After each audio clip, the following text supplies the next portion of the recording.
generalmente, los alumnos que se destacaron académicamente en la U, ya en la práctica no se ve que se destaquen como lo hicieron académicamente.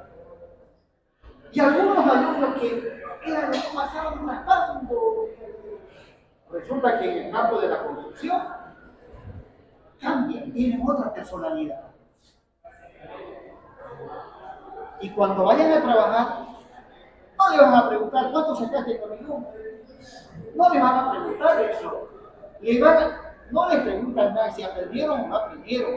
Lo que esperan que ustedes demuestren que sí tienen ganas de trabajar. Demuestren que tengan iniciativa en su trabajo. Un ejemplo, pónganse que yo tengo bajo mi cargo un residente de obra.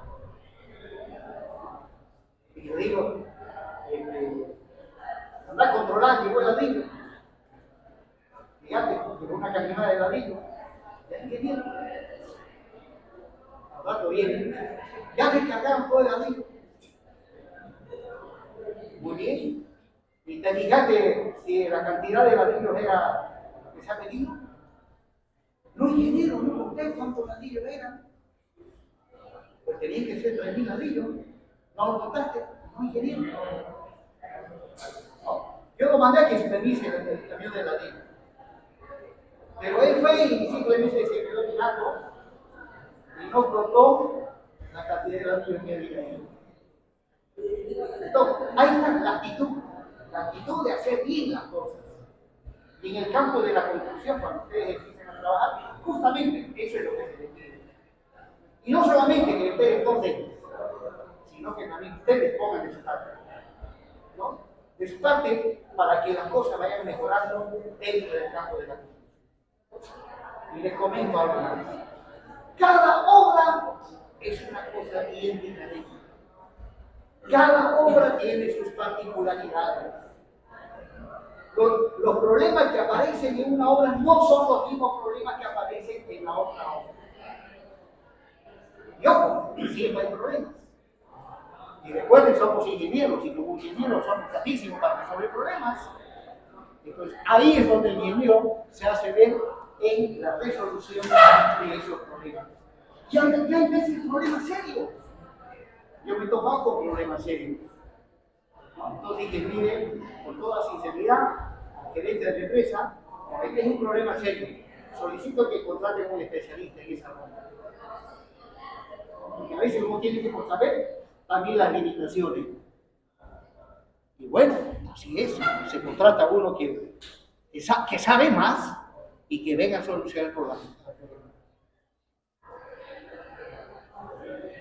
Bien, jóvenes, una pequeña charla sobre lo que es la labor del ingeniero civil. Obviamente no podemos quedar charlando horas y horas de la ingeniero civil y a diseñar estructuras de hormigón armado.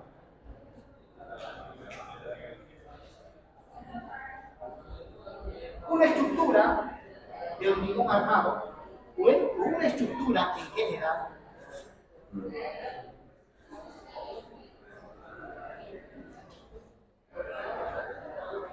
se haya constituida por la unión de uno o dos o más elementos estructurales. Hablando de elementos estructurales,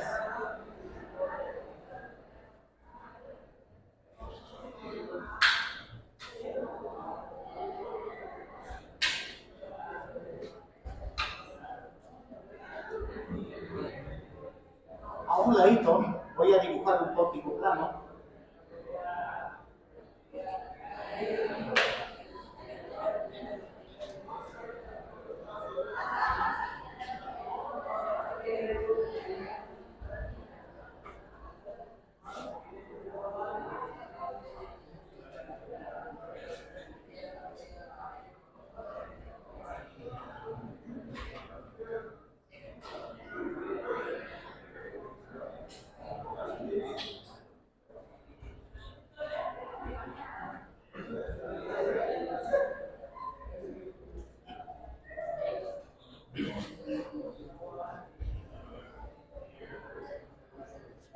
gráfico es lo que denominamos nosotros el modelo matemático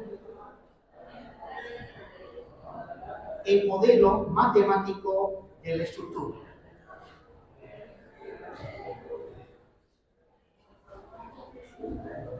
Ya que para el análisis de la estructura tenemos que utilizar las herramientas de las matemáticas.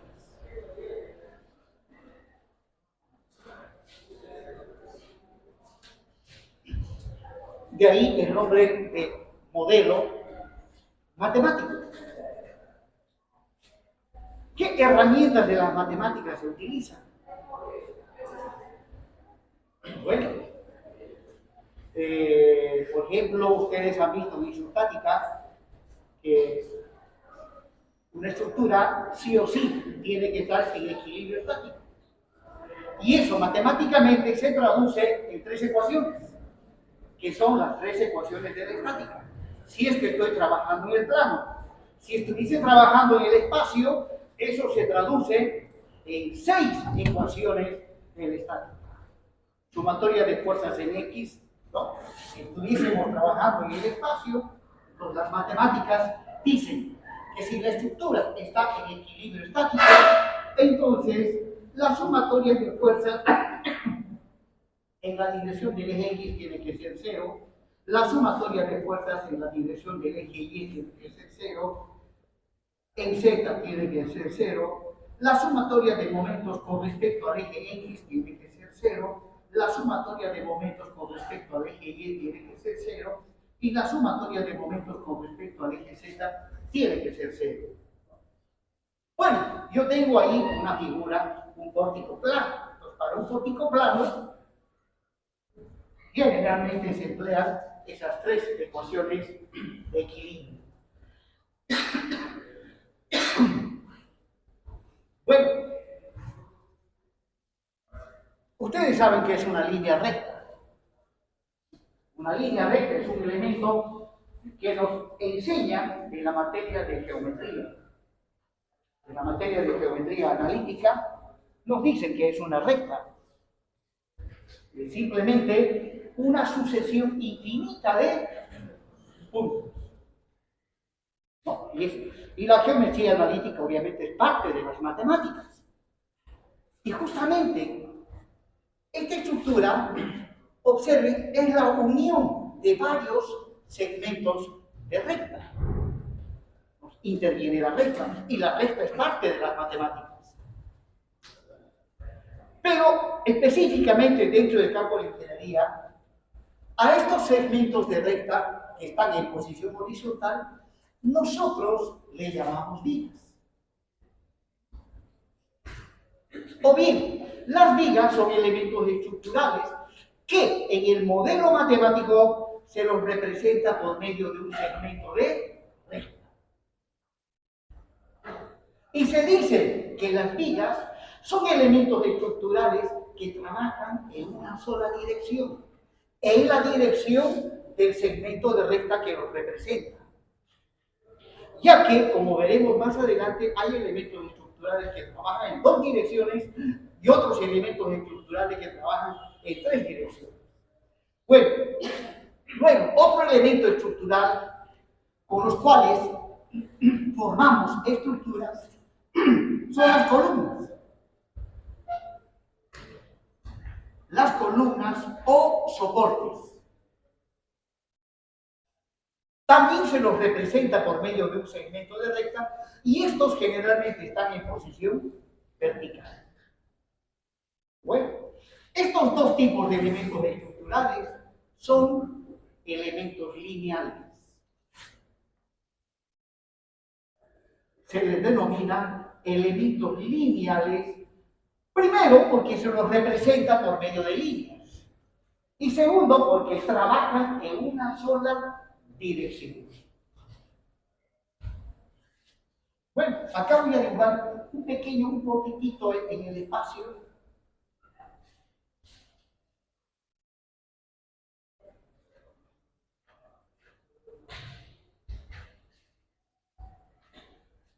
Pues bien, hablando de elementos estructurales, también tenemos las placas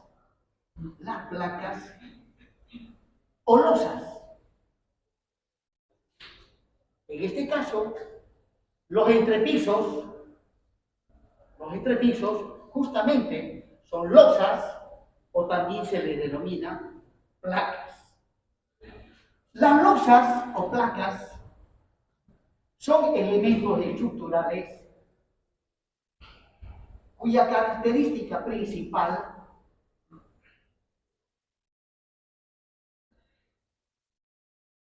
es que este tipo de elementos estructurales, cuando se le aplican cargas, trabaja en dos direcciones.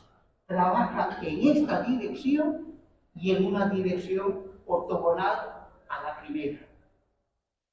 En cambio, las vigas que están representadas por este tipo y las columnas por este tipo de elementos lineales trabajan en la dirección del elemento lineal que los representa.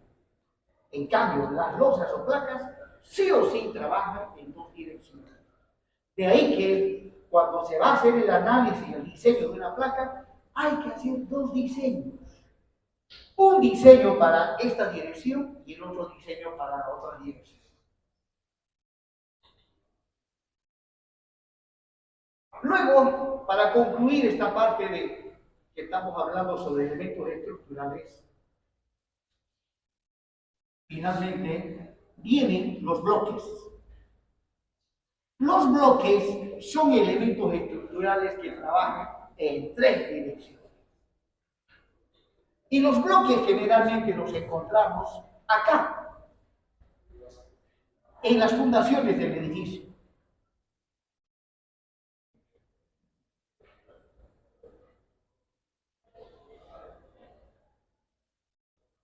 ¿Cómo se le llama comúnmente a este elemento? Zapata. Las zapatas son elementos estructurales que trabajan en tres direcciones. Cuando lleven ustedes hormigón, ahí van a ver el tema de zapatas. Dependiendo de sus dimensiones geométricas, ¿ya? Tenemos un lado, llamémosle LX, el otro lado LY, y el espesor que le llamamos H. Cuando H es bastante reducido, entonces se le llama zapata flexible. Y cuando H es bastante grande, se le llama zapata rígida. Y para ser específicos en este tema, la que sí realmente trabaja en tres direcciones es esta, cuya altura H es bastante grande. Pero eso lo van a ver con más detalle en la materia de hormigón armado 2. Ahora, en algunas estructuras, la estructura en el subsuelo termina con la zapata, que puede ser flexible o rígida. Pero en algunos casos, además de este bloque, de acá mismo arranca hacia el interior del subsuelo unos elementos estructurales denominados pilotes. Los pilotes son elementos lineales, trabajan en una sola dirección. Y estos bloques, que cuando hay pilotes se le llaman cabezales, trabajan en tres direcciones. De ahí que cuando vamos a diseñar cabezales, hay que trabajar en 3D obligatoriamente. Eso lo ven ustedes en la materia de hormigón. Entonces, haciendo un breve resumen referente a las estructuras, ya se hallan constituidas por la unión de varios tipos de elementos estructurales. Por un lado hay elementos lineales, por otro lado hay elementos planos y finalmente los bloques, que son elementos que trabajan en tres dimensiones.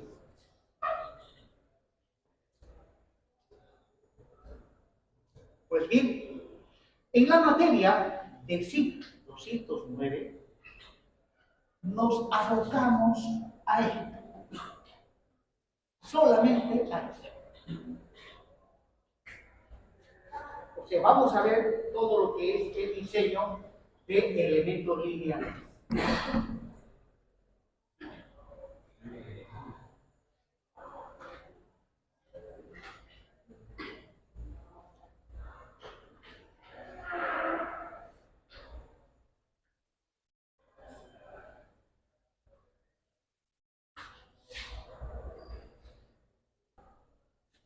Es un trabajo que recae o es responsabilidad de un ingeniero civil estructurista.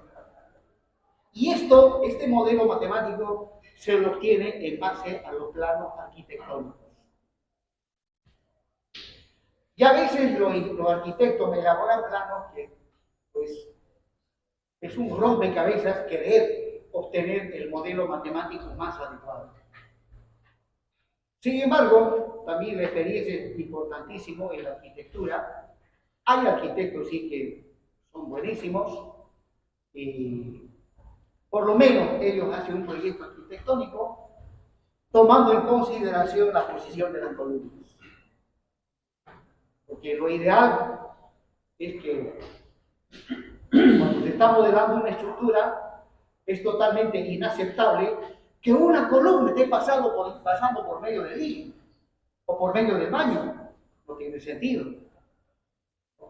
Las columnas preferentemente tienen que estar en los lugares donde están los muros de cerramiento. Pero como les decía, hay arquitectos que no contemplan esos casos.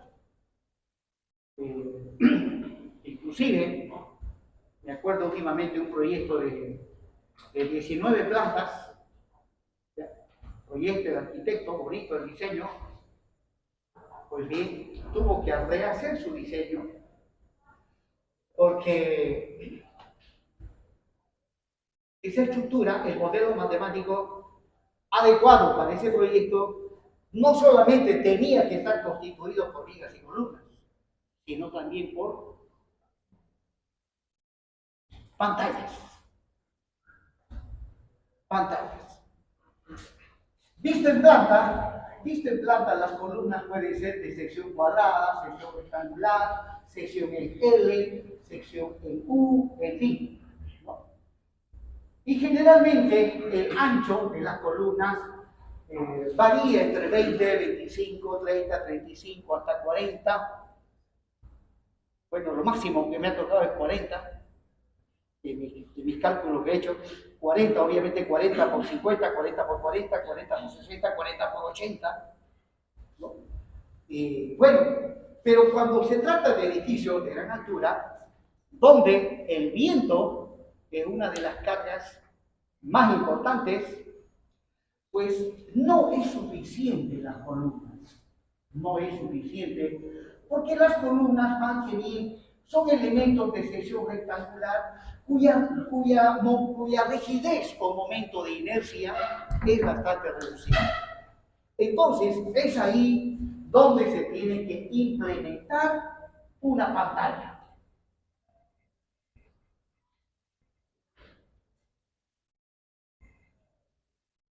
Por ejemplo, acá, ¿dónde colocaría una pantalla? Aquí, imposible, hay un ventanal. Allá al fondo puedo colocar una pantalla. Si el edificio fuese, supóngase, de 50 pisos, cosa que no tenemos todavía en Santa Cruz, un edificio de 50 pisos, posiblemente la pantalla tendría que ser todo ese muro de allá. Todo ese muro, desde los cimientos hasta la cubierta, un muro de hormigón armado, no de ladrillo, obviamente. Esa es una pantalla que llega a tener una rigidez tan grande que obviamente es lo adecuado, principalmente debido cuando se tiene carga eólica, carga de viento. Entonces, les comento que ese edificio de 19 plantas había que implementar sí o sí 4 pantallas. Y las 4 pantallas obligó a que el arquitecto vuelva nuevamente a reformular su trabajo, tomando en cuenta las 4 pantallas. Pero si hubiese sido un arquitecto con experiencia, ya proyectar un proyecto arquitectónico de 19 pisos, sí o sí requiere de pantallas. No se puede obviar por ningún motivo.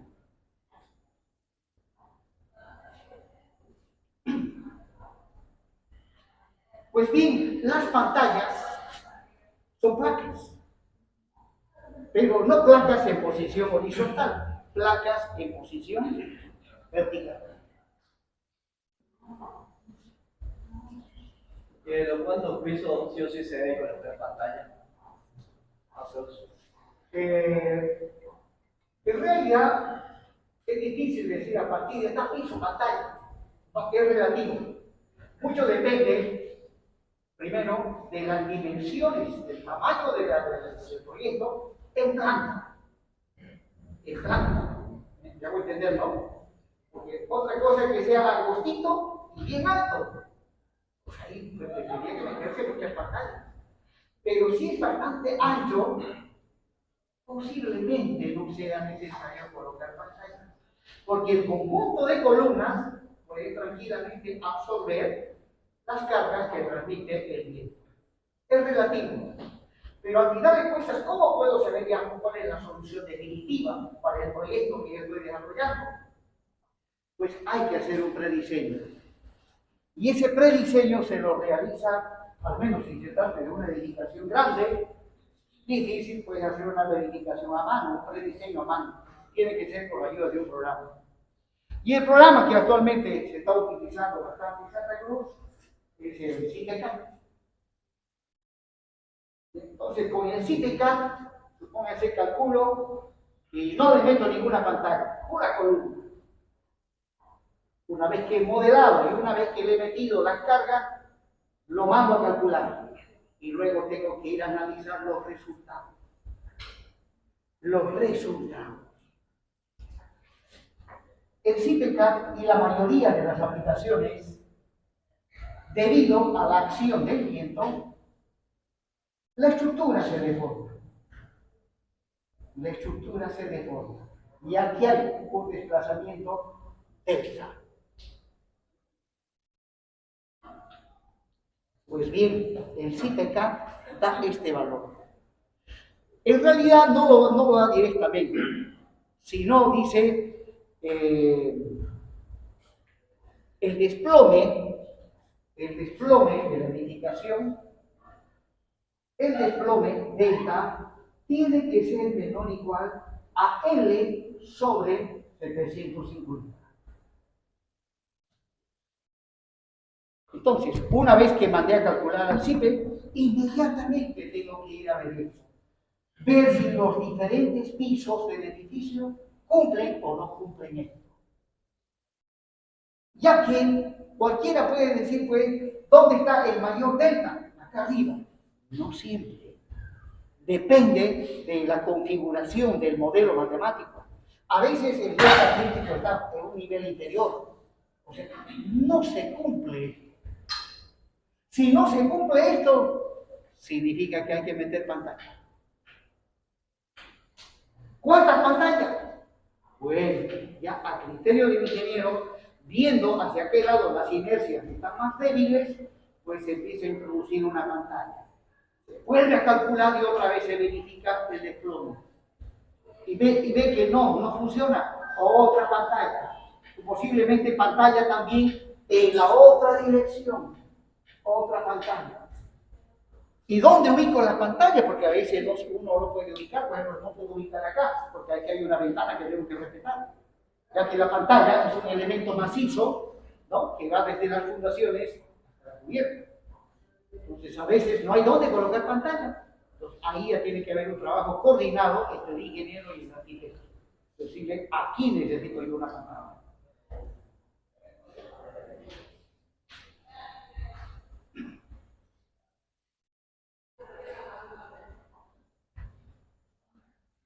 Bien, una vez determinado el modelo matemático de la estructura, la siguiente etapa es el cargado de la estructura. Ese trabajo no lo hace ningún programa. No hay programa inteligente que actualmente haga ese trabajo.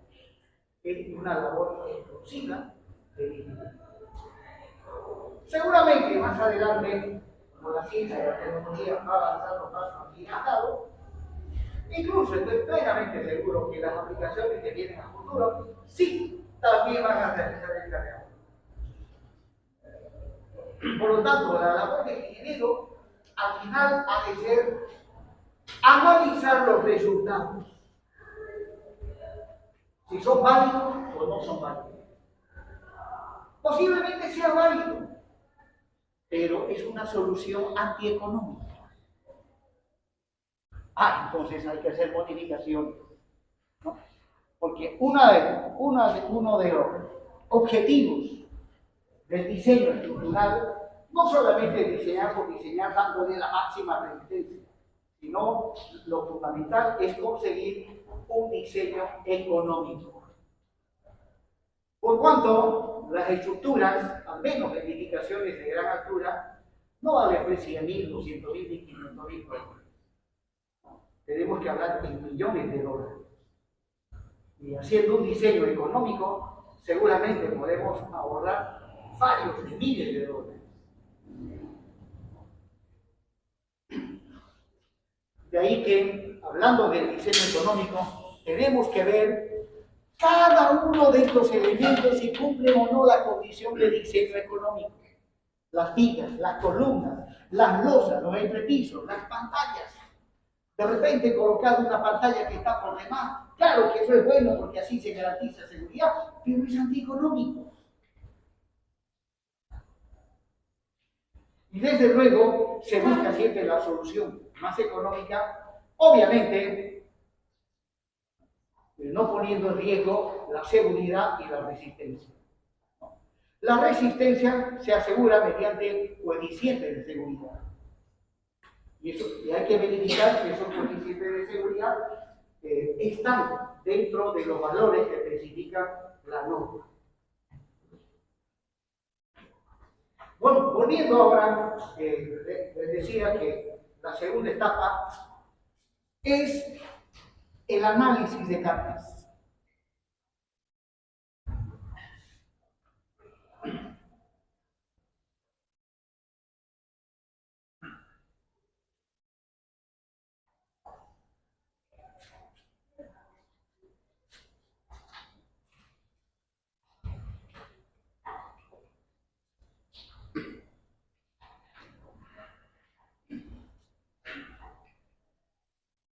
De estos dos términos, el que actualmente se utiliza a nivel internacional es este. Este es un término muy antiguo.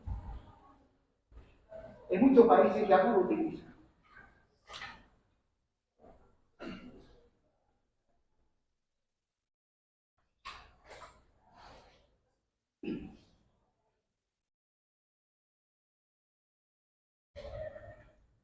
Cuando hablamos de acciones, nos estamos refiriendo a una serie de fenómenos físicos que hacen que en una estructura aparezcan tensiones y deformaciones. Cuando hablamos de acciones, nos estamos refiriendo en términos generales a ciertos fenómenos físicos y en algunos casos también fenómenos químicos que hacen que en una estructura aparezcan tensiones normales, tensiones tangenciales y deformaciones.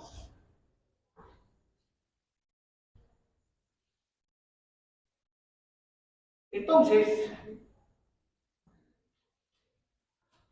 las acciones que más comúnmente se toman en cuenta en el análisis de estructuras, por un lado, están las acciones gravitatorias.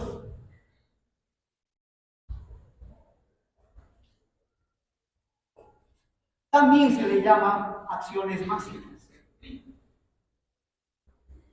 También se les denomina acciones masivas. es que estas acciones aparecen en todos aquellos cuerpos que tienen masa, ya que si un cuerpo tiene masa, pues inevitablemente es sometido a la fuerza de gravedad de la Tierra.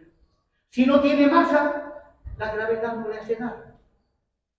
Pero la mayoría de los cuerpos pues tiene masa, ¿no? Recuerden que masa es la cantidad de partículas o la cantidad de materia que tiene un cuerpo. Cuanto mayor la cantidad de materia, mayor ha de ser la fuerza de gravedad de la Tierra, ¿no? La formulita de Isaac Newton dice que la fuerza resultante sobre un determinado cuerpo es igual a la masa de ese cuerpo multiplicado por la aceleración, si es que el cuerpo entra en movimiento.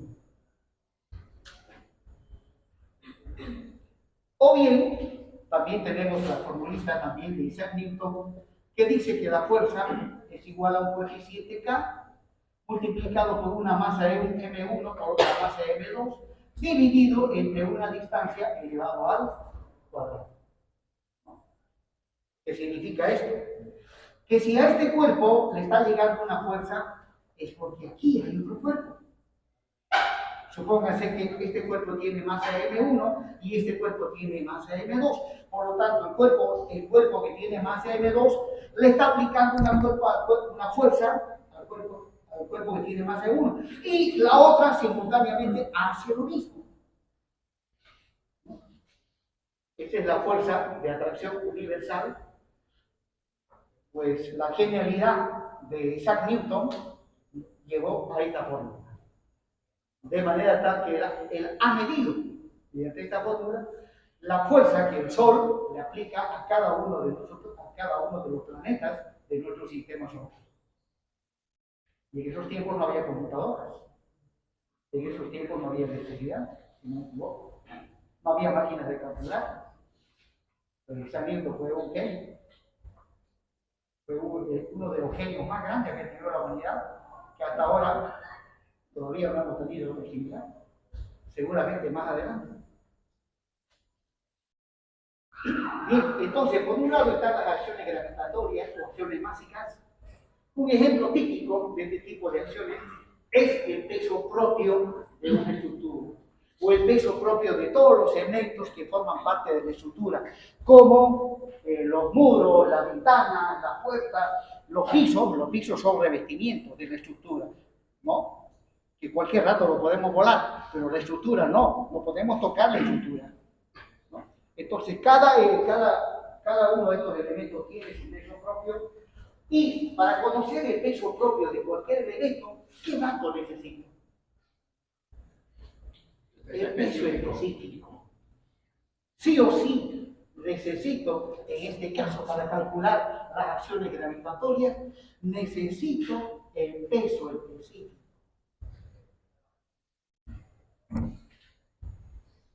Y si no conocen el peso específico, sencillo, agarren una muestra, llevan al laboratorio y ahí determinan ustedes el peso específico. Pero por seguridad no es suficiente llevar una muestra. Hay que llevar varias muestras, luego calcular toditas su valor, sacar un promedio y en base al promedio se calcula el valor característico.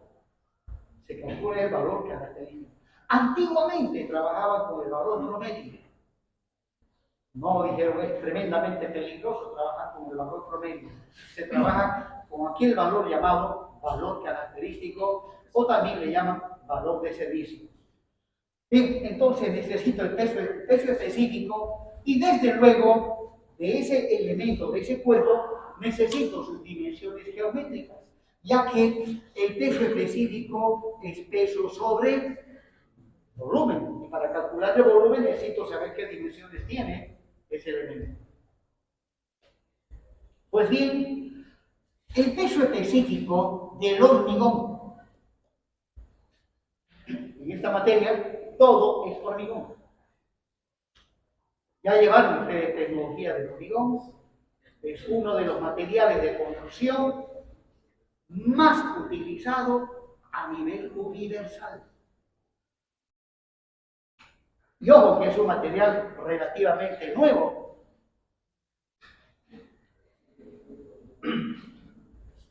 El cemento, propiamente dicho, fue descubierto allá por el año 1809 en Inglaterra, en la isla de Portland. Descubrieron una piedra caliza y de ahí, bueno, un obrero que le gustaba investigar descubrió el cemento Portland, ¿no? Y luego pasaron los años. Primeramente el cemento se utilizaba simplemente para levantar muros de ladrillo. Luego de a poquito a alguien se le ocurrió mezclar con arena y formaban otros artefactos artesanales. Luego a alguien utilizando el cemento se le ocurrió en Francia construir una viga. No, construyó unas macetas. Hizo los moldes, le echó cemento, preparó cemento con arena, mortero, cemento, arena, dentro del molde, retiró los moldes, pues quedó bonito la maceta. Y como él era vender maceta, pues empezó a vender, pero al poco tiempo ya sus clientes le reclamaron. La maceta se tumbaba y se hacía prisa. Y iba perdiendo clientela, y de repente se le ocurrió: no, le voy a meter alambritos al molde, le puso alambritos y luego quedó más rígido, cosa que la maceta cuando se tumbaba ya no se hacía prisa. Y así, después él le contó eso, su experiencia, le cuenta a uno, al otro, y luego a otro albañil se le ocurrió un puentecito ahí de barrio periférico, hacer una viga, pero no lo hizo calculando, simplemente a ver si le voy a meter este fierro, y construyó la primera viga de un puentecito. Todo era artesanal. Bueno, y los ingenieros ya vieron eso y empezaron ya a elaborar fórmulas para el diseño. Pero eran fórmulas muy rudimentarias. Hasta que los ingenieros alemanes, esos tipos, visitando Francia, ¿no? Era la novedad, por ejemplo, del cemento, como mortero, cemento, arena, al propietario de la fábrica de estos elementos de hormigón, le compraron toda la patente, o sea, todo lo que él había inventado le compraron.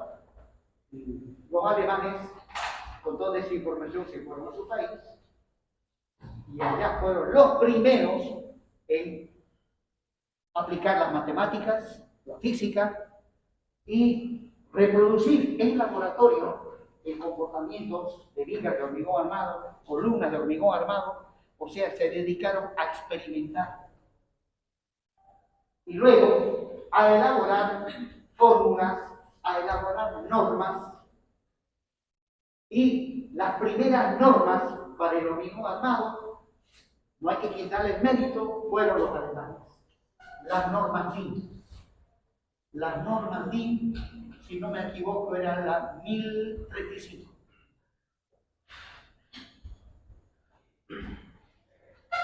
Y el primer ingeniero que escribió un libro, no norma, un libro en base a las normas que había en ese entonces, fue el ingeniero Benno Losser.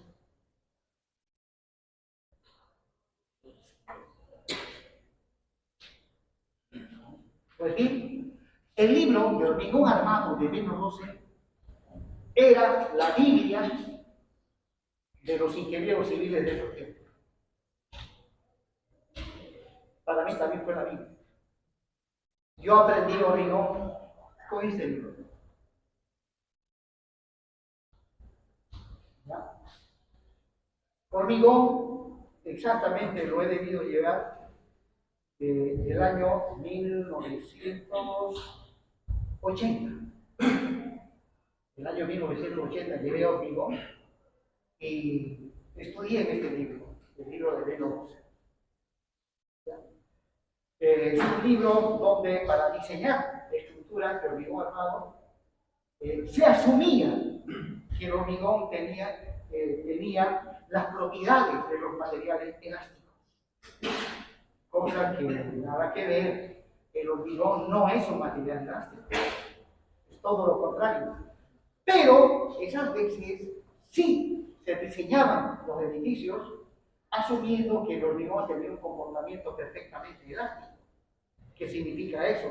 Que le aplico una carga, la estructura se deforma, retiro la carga y la estructura vuelve a su forma original.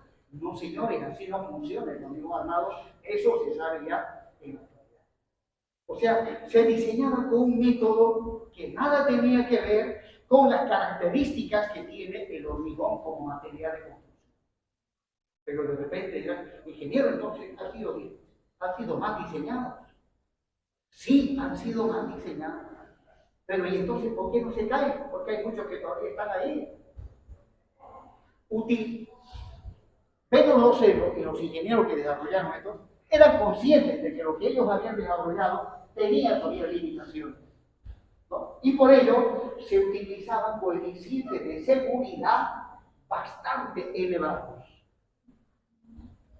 A mayor ignorancia en la ciencia, mayor coeficiente de seguridad. Así es. Se utilizaban coeficientes de seguridad bastante elevados. Y con eso ya se protegían del método que no era el adecuado para diseñar. Bueno, pues yo estudié de Beno Rosser. Luego, hormigón 1, estudié del Beno Rosser. Y luego ya vino hormigón 2. Ya estudié con el ingeniero Marcelo Iriarte, que es docente también en el campo, fue mi profesor. El ingeniero Marcelo Iriarte, él ya introdujo la norma española. La norma española. Pero en esos tiempos se daba la norma española y también al mismo tiempo se daba esta otra. Es que cuando uno está habituado a algo, querer salir de eso no es tan sencillo. Por ejemplo, a mí me está costando salir de la norma europea que antes estaba en vigencia, salir de esa norma para ir a la norma americana. La norma americana ya son 3 o 4 años que están en vigencia, pero los anteriores años, lo que está en vigencia ha sido la norma europea. ¿Cuál es la corriente? Bueno, en primer lugar, ningún libro es malo. Todo libro tiene algo de bueno. Sin embargo, muchos ingenieros, dialogando con ellos, la mayoría está de acuerdo que la norma europea es mucho mejor que la norma americana. Y entonces, ¿por qué adoptamos la norma americana? Bueno, no lo adoptó la Universidad de la Unión. Ella no decidió, lo decidieron los políticos a nivel departamental. Y no debería ser así, porque el político, ¿qué sabe de ingeniería? Los políticos decidieron eso. Y la universidad no dijo nada. Es que últimamente nuestra universidad no dice nada. Cuando debería ser lo contrario. De aquí se debería decir qué norma que se va a utilizar. Bien, la norma americana no es que sea mala, pero sí es un poco antigua. Un poco antigua. Sigue utilizando métodos simplificados, y lo vamos a ver y lo van a ver ustedes. Métodos simplificados. Eso ya pasó a la historia. Se utilizaban métodos simplificados. Bueno, yo utilicé métodos simplificados en los tiempos de Beno Rosser, porque no había computadoras, no teníamos máquinas de calcular como ustedes tienen, estas chiquititas. No, señores. ¿Y cómo hacíamos los cálculos? Con las reglas de cálculo. La regla eran 3 reglas plásticas a escala, y ahí tenemos, si quería multiplicar 224 por 588, ya está. 3 movidas ya tenía el resultado. Pero obviamente se demoraba, no era tan rápido. Por eso es que había métodos simplificados. Y la ASI sigue con los métodos simplificados. Lo mismo para el análisis de estructuras.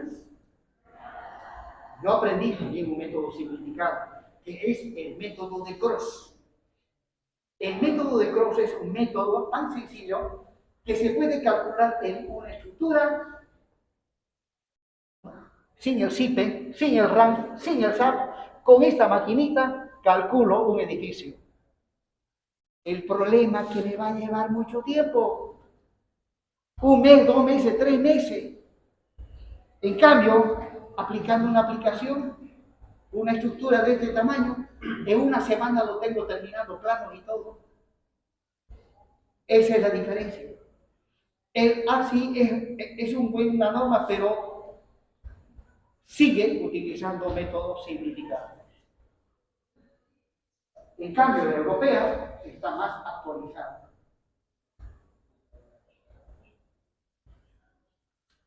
Bien, continuamos entonces con esto de las acciones.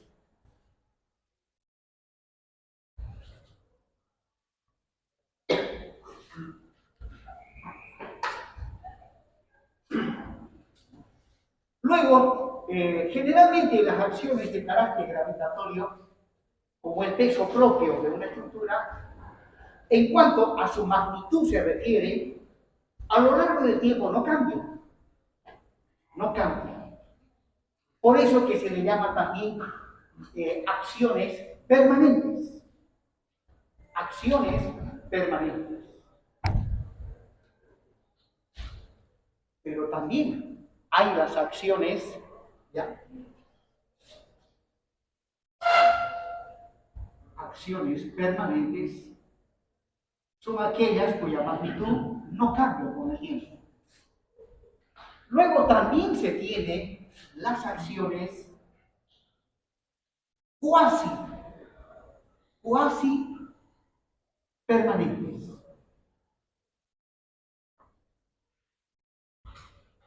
Una carga permanente, como el peso propio de una estructura, es una carga que siempre está ahí y su magnitud no cambia. Una carga cuasi permanente también es una carga que siempre está, pero su magnitud puede aumentar o puede disminuir. Puede aumentar o disminuir. Hay ese tipo de cargas.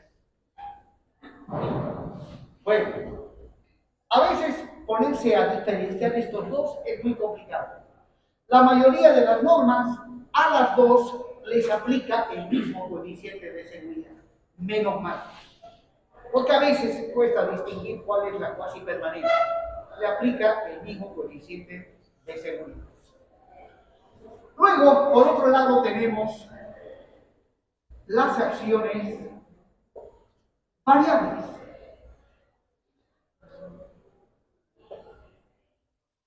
Tenemos las acciones variables. Son aquellas cuya magnitud varía en función del tiempo.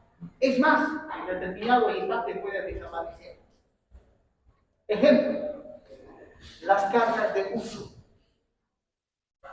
o acciones de uso.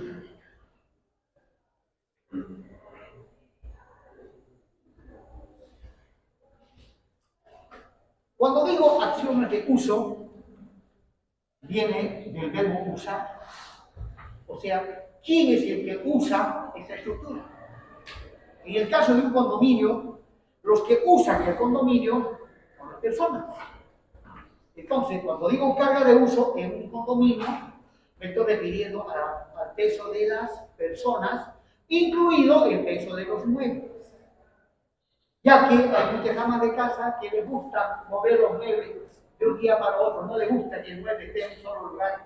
Hay personas que son muy... ¿no? Entonces, los muebles son parte de la carga de uso. ¿Qué magnitud tienen? Bueno, la norma dice que en el caso de viviendas, la carga de uso es de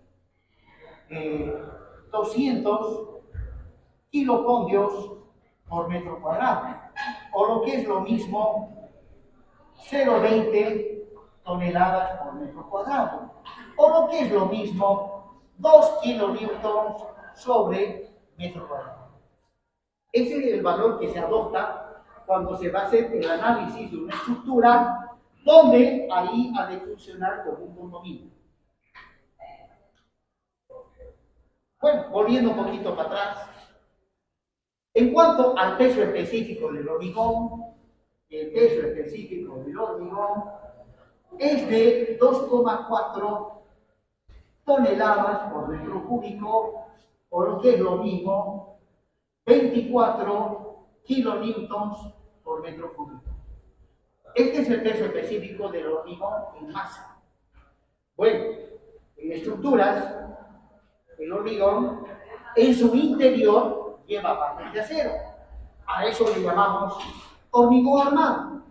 El peso específico del hormigón armado es de 2,5 toneladas por metro cúbico o 25 kilonewtons por metro cúbico.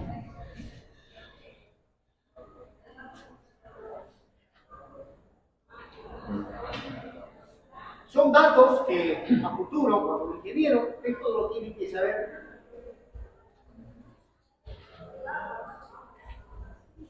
Es como respirar ahí. Si esto no sabe, se van a ahogar. Luego, continuando con las acciones variables, por un lado están las acciones de uso. Ahora, en el caso de puentes, estructuras de puentes, ¿quiénes lo usan? Los vehículos. Entonces, ahí, ¿qué carga le pongan a un puente? Pues no se preocupen. Está terminantemente prohibido que los ingenieros adivinen o calculen cuánto es la magnitud de tal carga. Totalmente prohibido. En la norma ya está todo. Y es obligatorio acatar lo que dice la norma. Ya que los valores que están en la norma son valores que han sido utilizados desde hace muchísimo tiempo en el análisis de estructuras, y esas estructuras no les ha pasado nada. De ahí que la norma dice, el ingeniero no tiene que calcular cargas. Las cargas ya están directamente en la norma. Bueno, otra acción de carácter variable, que varía en función del tiempo, son las acciones eólicas. O sea, la acción debido a la presión que ejerce el viento. Es una carga lateral.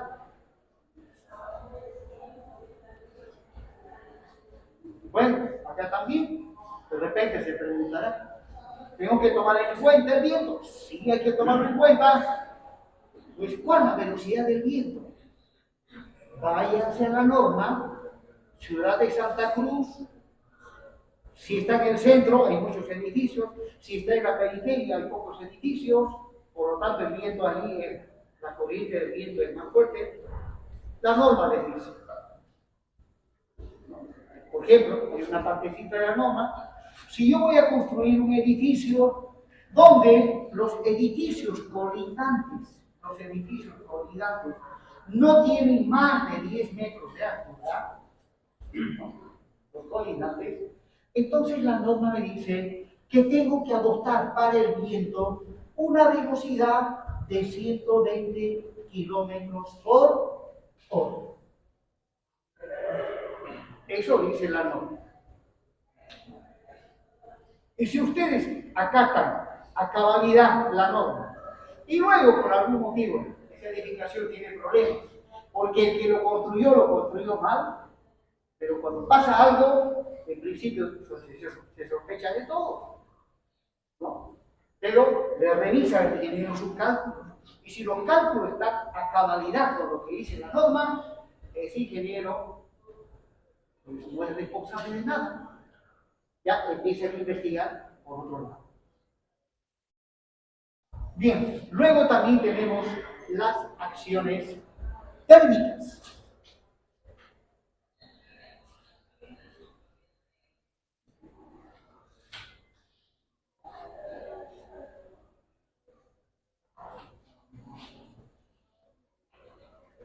Las acciones térmicas también son de este tipo, son acciones variables.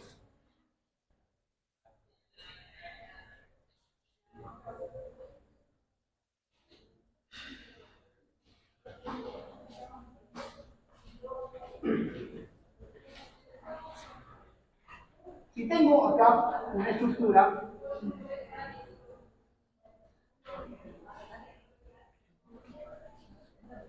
se sabe bien que al exterior de la estructura ha de haber una cierta temperatura y al interior otra temperatura. No es la misma.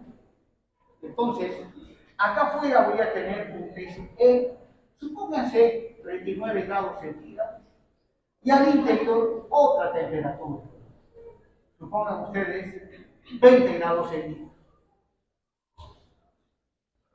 Bueno, para el diseño de estructuras, cuando vamos a tomar en cuenta las acciones técnicas, lo que interesa conocer es la variación de temperatura.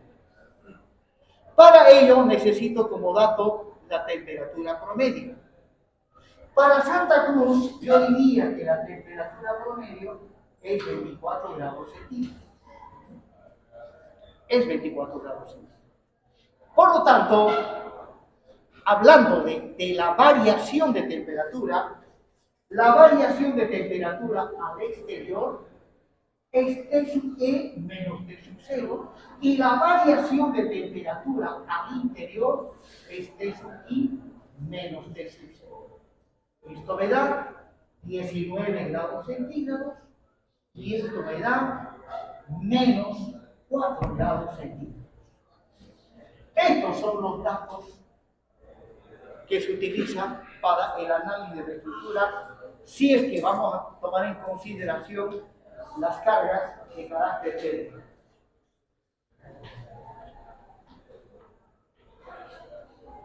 Bien, jóvenes.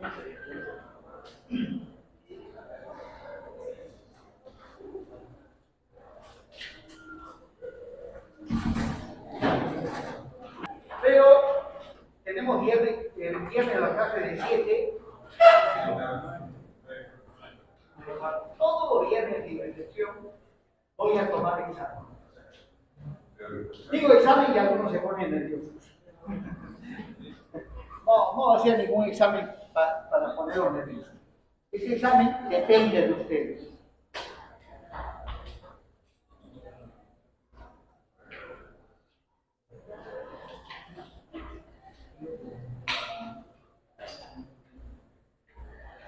Vamos a utilizar como libro base de la materia dos libros. El libro de hormigón armado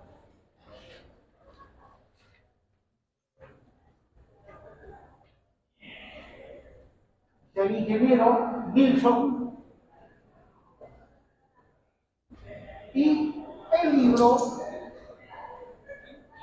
de hormigón armado, concreto armado es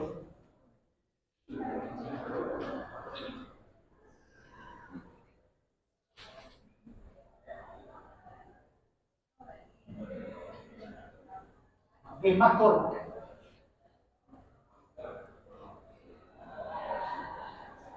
Ya les di el código para que ustedes puedan ingresar a Classroom, donde está la materia de hormigón, y ahí están estos libros.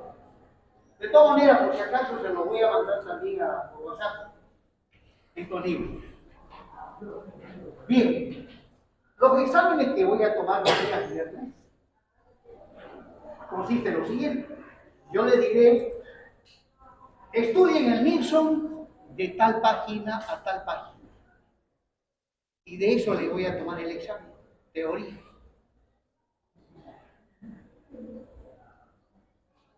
Seguramente esta semana y tal vez la siguiente también, el día viernes empezamos a las 7. yo no voy a poder llegar a las 7. Esta semana y la siguiente ya me libero, después ya llego a 7 puntos.